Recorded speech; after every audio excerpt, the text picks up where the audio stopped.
আর Jamaat Shibir NCP কে বলি, চান্দাবাজদের বিরুদ্ধে কথা বলেন, অসুবিধা নাই, কিন্তু বিএনপি কে দল হিসেবে, তারেক রহমানকে রাজনৈতিক নেতা হিসেবে আক্রমণ করেন না। এতে দেশের উপকার হবে না। বিএনপি মানে চান্দাবাজ না, বিএনপি মানে জিয়াউর রহমান, বিএনপি মানে খালেদা জিয়া, বিএনপি মানে আমাদের anti Baksal pioneer political platform. সেটা ধ্বংস হইলে বাংলাদেশ বিপদে পড়বে। বিএনপি আমাদের শত্রু না, বিএনপি আমাদের বন্ধু সহযোদ্ধা।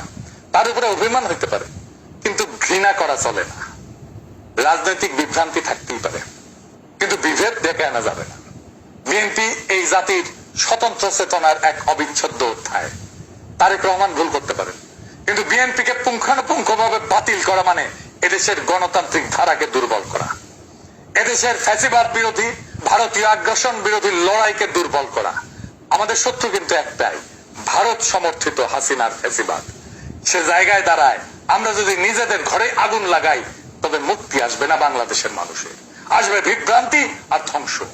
তাই সমালোচনা করেন, সংশোধনের ডাক দেন, কিন্তু ধ্বংস ডেকে আনেন না। কারণ আমরা সবাই একই ঐক্যতানে বাঁধা, একই বিপ্লবের সৈনিক। এই সত্যটা ভুলেন না। এই সত্য ভুললে বিপ্লবকে রক্ষা করতে পারবেন না। বিপ্লবকে রক্ষা করাই আমাদের প্রথম। আর জামাত শিবির এনসিপি কে বলি, চান্দাবাজদের বিরুদ্ধে কথা বলেন,